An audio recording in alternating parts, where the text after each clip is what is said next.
Alrighty, good afternoon.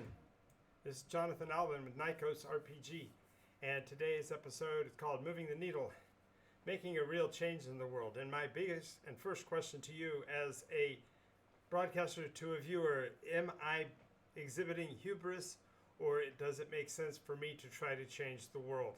I know that a single video camera pointing at an individual sitting in front of a computer screen pleading for people to change is unrealistic, and it is literally slapping water, so to speak. There's not a lot of output from such a plea, but nonetheless I feel like I need to make it because there is a change in the world that needs to be made. And as a individual who suffers both from being inside the world and having been a storyteller and game master for 50 years,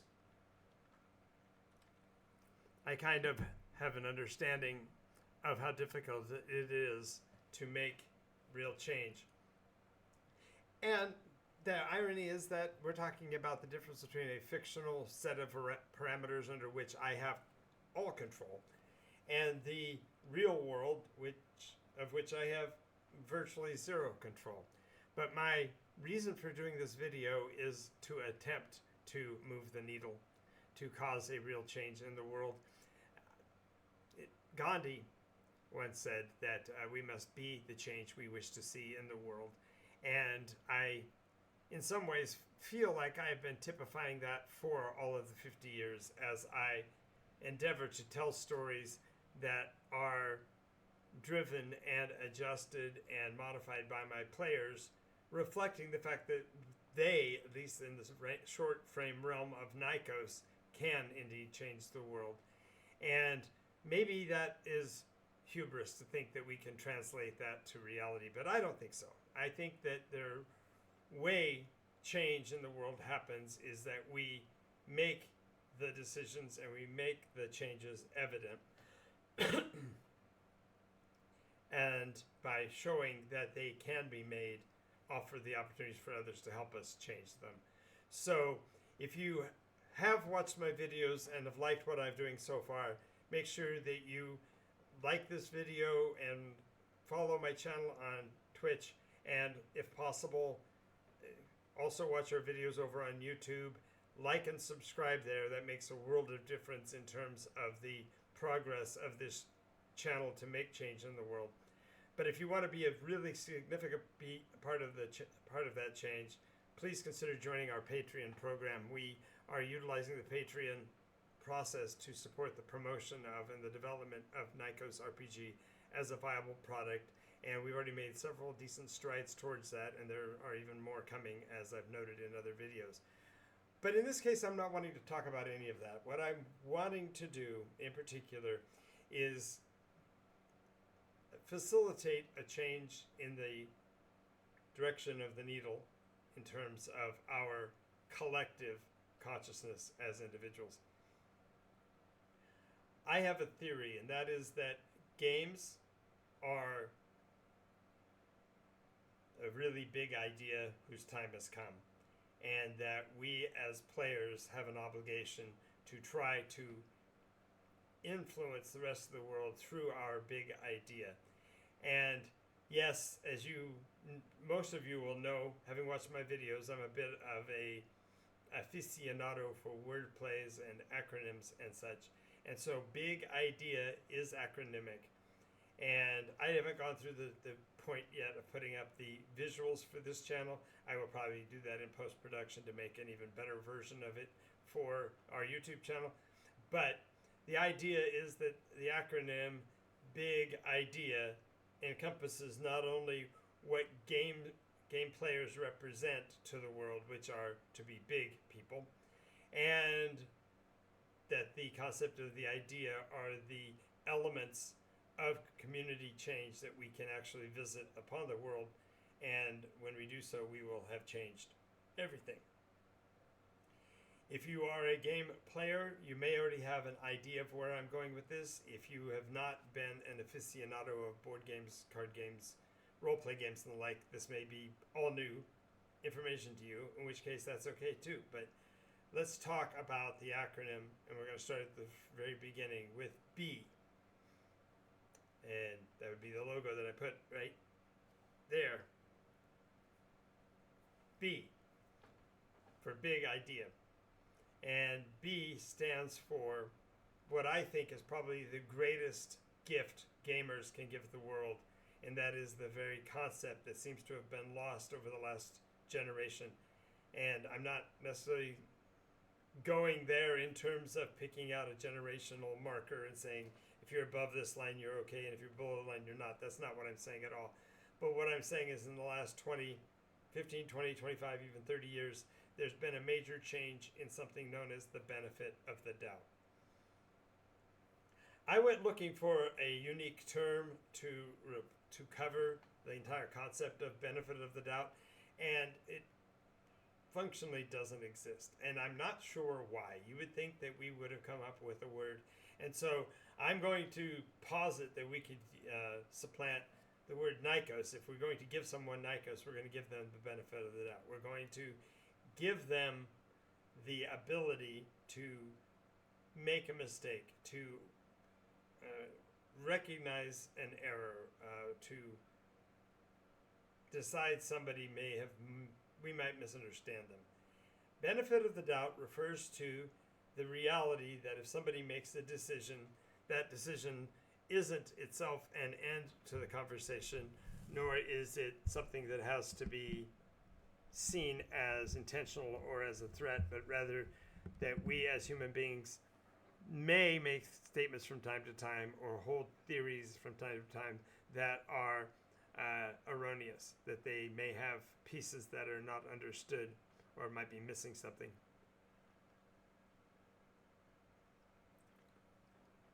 This idea of benefit of the doubt really is reflecting the idea that what I think about a person's statement has nothing to do with what they look like, what their collective opinions on other things might be, or even what their position is on some other subject on the same day. Benefit of the doubt is saying, I don't know why you said what you said, but I'm going to accept that you meant it in good faith and that it had some merit. This concept of benefit of the doubt is something that gamers have in spades. And let me give you an example. And that would be if I'm sitting down to play a game of Settlers of Catan or Carcassonne, or name your favorite board game here. When I sit down with the purpose of playing this game, I don't care who sits across the table from me. I don't care what their personality is like, what their life story has been like. I don't care about their gender or identity. I don't care about their family history. All I know is that the person that sits down there is wanting to play a game with me, and that willingness to play also gives them, from me, the benefit of the doubt. I am under the assessment that this person that is wanting to play the game with me is going to play fairly, is going to play by the rules, is going to play within the established parameters of the game that we're currently playing, and that they are going to likewise afford me that same equanimity.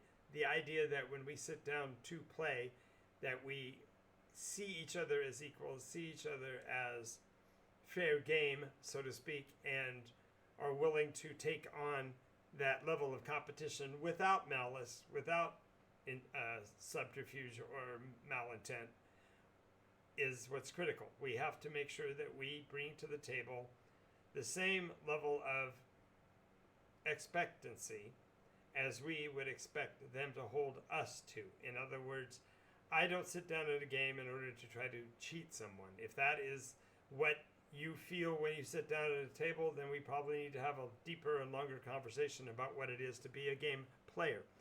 But if you're sitting down with the idea of I want to play this game and enjoy the experience, then I'm giving my opponent the benefit of the doubt. I'm not making any assessments or judgments about them. I'm just simply saying, let's share this together. And that is, I think, the strongest case that gamers have against every other position in the world. If you're not sitting down with that level of openness and equality of outcome intended, then what what are we doing? Beyond that, we have the I in big, which is, again, something that I think gamers have in absolute full flush, and that is the idea of inclusiveness. If the person has the capability to play the game, then by all means, let's sit down and play. If you have every bit of your will to play the game, great. If you have other ill intent, it's not part of that equation. The idea is that we are being inclusive regardless. And again, going back to the perception of playing a board game, if we have 4 seats to fill and we're at a convention and the first 2 people sat down and ready to play, all we need is one more, we're going to include whoever wants to sit there. Maybe they've never played before. Maybe they are a novice. And in all those cases, we're going to accept that person where they are, and we're going to help to educate them so that they are being an equitable competitor in the game. And that is not found in the regular world. Individuals go to war with each other psychologically and assume that their opponents are weaker or less equipped, or that they are not going to be inclusive at all and only want to participate with the people they want to participate with. That's not a gamer mentality by any stretch. A game player wants to play, and therefore we're going to be inclusive of anyone who sits across the table from us. Now, there are those who may disagree with these points. I challenge you to go ahead and post your opinion on these issues, and we can have a good conversation about this. But the idea of giving the opponent the benefit of the doubt and providing them with the inclusiveness that gamers normally would have in any game play situation is absolutely essential. The third one, G, while it may be arguably the one that's least visible among these, game players have grace. And what I mean by that is whether they win or lose, they appreciate and enjoy the actual participation in the game. The big, the BIG, that which makes a game person, if you will, the stronger person in the discussion, is BIG, benefit of the doubt, inclusiveness, and grace. And when I speak of grace, what I'm referring to in particular is the very concept of graciousness as a winner, graciousness as a loser. If you have the capability of playing a game and whether you win or whether you lose, you have a good time, that's really the essence of what I'm speaking of. Graciousness is accepting your losses. You know, it happens. I know you're talking to a game master with 50 years of experience. Trust me, I can tell you I have lost at least as many games as I've won, if not more so. And I really pray that in each time I have a victory, I'm as gracious as those times that I have lost. Because the concept of victory or loss in a game actually ties up before the participation. And that literally is that I am gracious and I am grateful for the opportunity to play, because that is where the real victory is in the actual competition and the engagement that the game represents. So now that we've talked about the BIG, again, wrong side, over here, BIG, big idea. The next part is, of course, the idea. And the idea is the part that we as gamers can support and provide to others. Now, refreshing again, benefit of the doubt, inclusivity, and graciousness. Now we're talking about a different I, and this I is imagination. And if you have played a game, whether win or lose, and you have described the way in which the game conditions occurred, or tried to explain what the fates had aligned to make the game play out as it did, you are a role player from the first water, and you are a game player from the second, and you clearly are doing everything you can to engender imagination in the participants. If you enjoy a game, it is occurring for a large portion in your gray matter. And this creativity that we demonstrate as imagination really is the element that everyone needs to strive for. And the one thing that gamers give in spades is this idea of imagination. We're allowing people to see a world that isn't us versus them, that isn't left versus right, isn't absolute versus absolute. There is plenty of room for acceptance of others. And I don't, we'll come back to the concept of acceptance when we get to the A here, but just realize that when I speak of the imagination, the willingness to see things from another person's viewpoint is really where the imagination comes to its fore.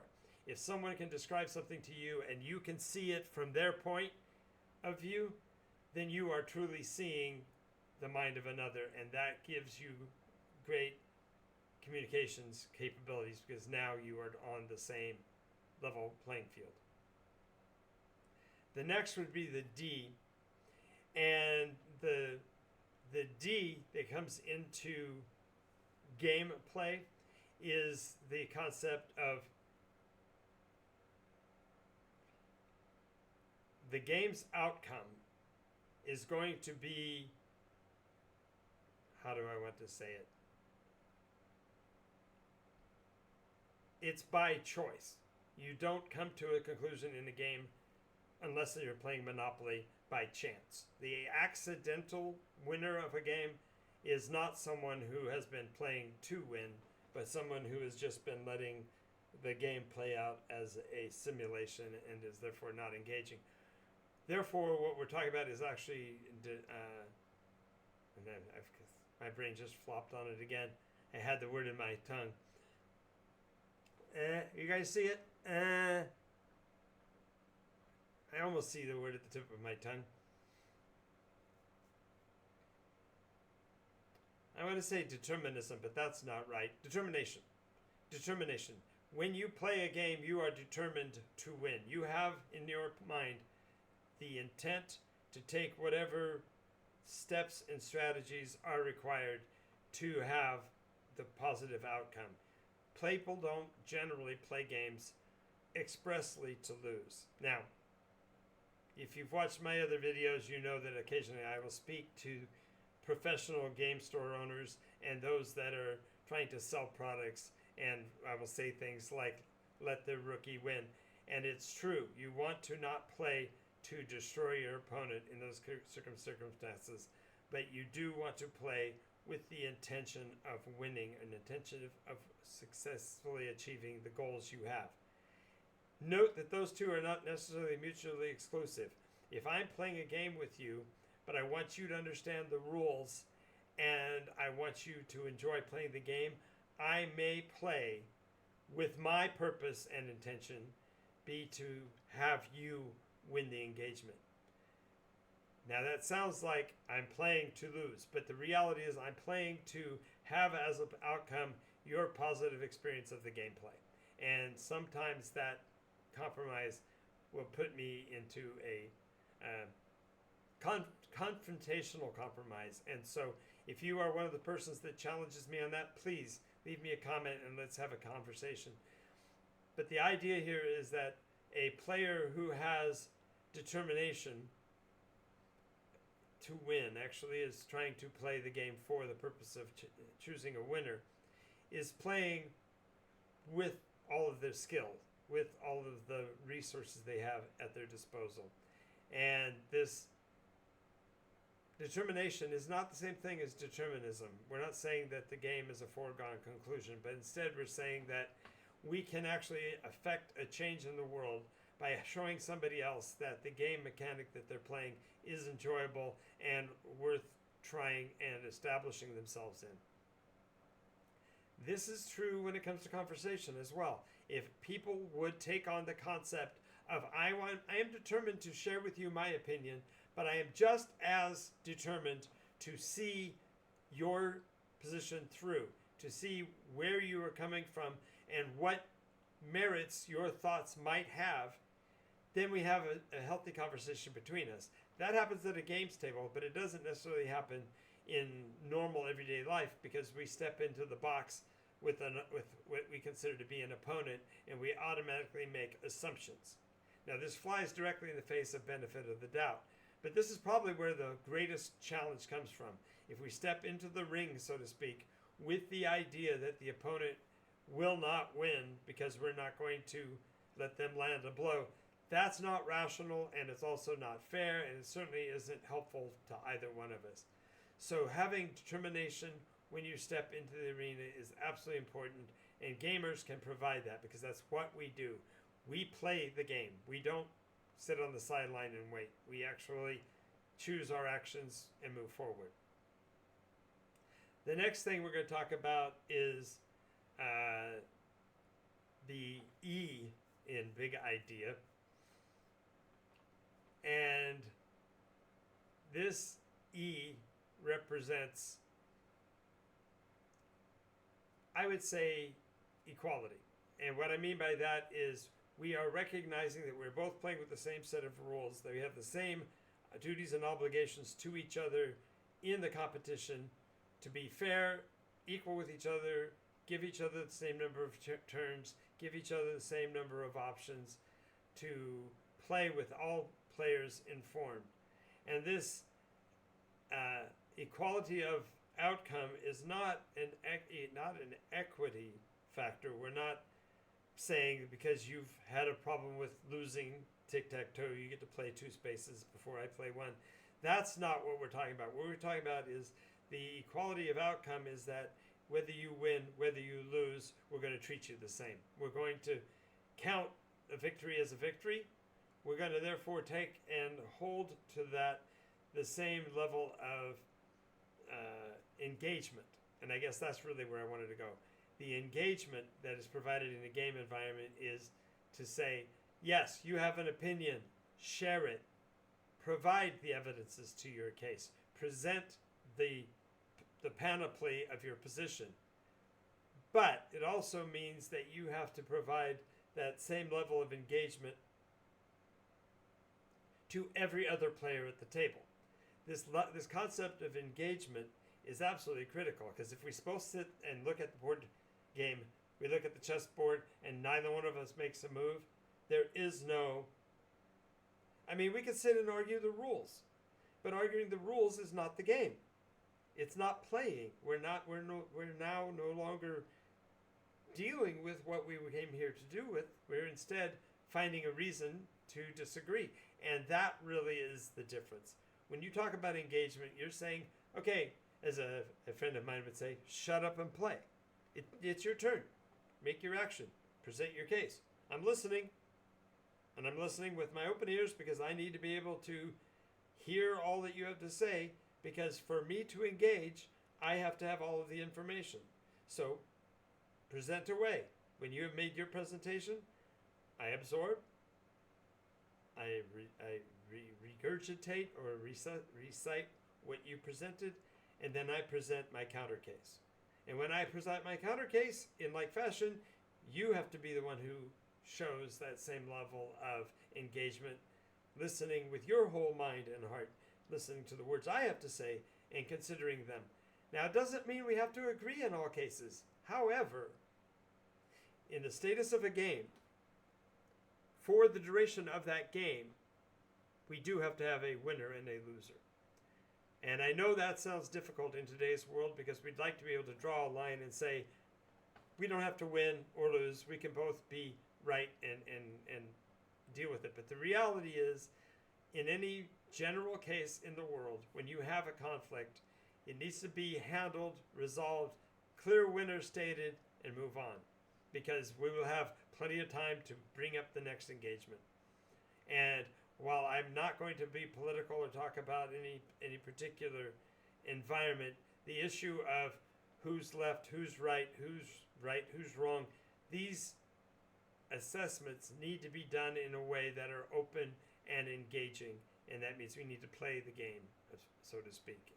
So I'll have more on that in a later episode. But for now, we're still talking about moving the needle. We're trying to make a change. And the final area of this is acceptance. And I save acceptance to last because I'm not talking about necessarily acceptance of all positions that an opposition mindset might have. I don't have to agree about any particular subject to play a game with somebody, other than we both agree this is the game we're playing and these are the rules we're playing by. If we play by those rules and we play the game that we intended, then we are on smooth sailing, equal tables, and we're having a good time. And the way we change the needle is not by knocking the table aside, table flipping, chasing our opponents out of the game hall. Instead, we do so by playing the games time and time again, seeing how the outcome occurs, seeing how the world in the game resolves itself, and likewise treat each other with that same level of aplomb and equitability that we would have if it was a tabletop game. So the idea here is that I hope to make the needle move by creating a place for real change in the world, and that is by having more people play games than ever before.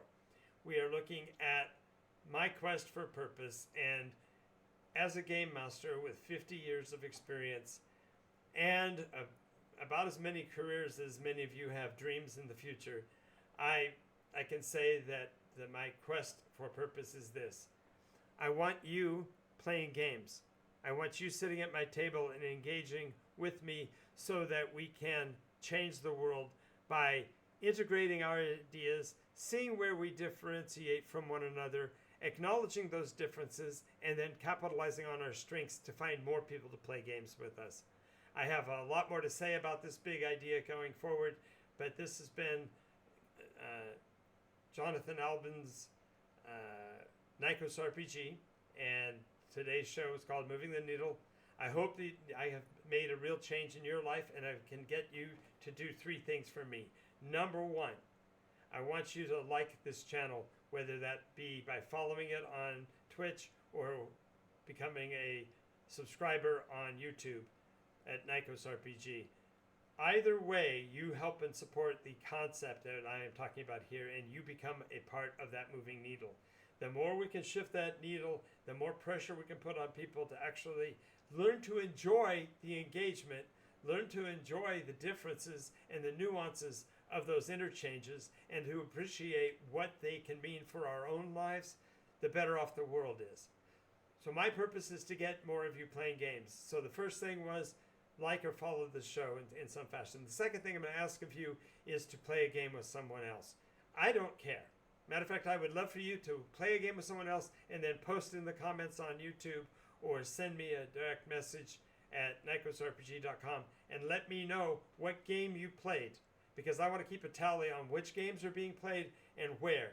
There's a whole lot more coming from this in the future. There's some really exciting news coming down the road.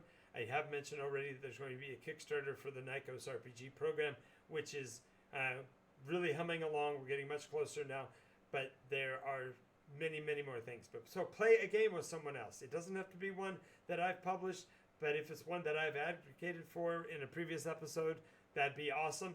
If you want more information on what games I would recommend, you can also check out my LinkedIn page at Jonathan Albin, and there's a lot more to go into on that.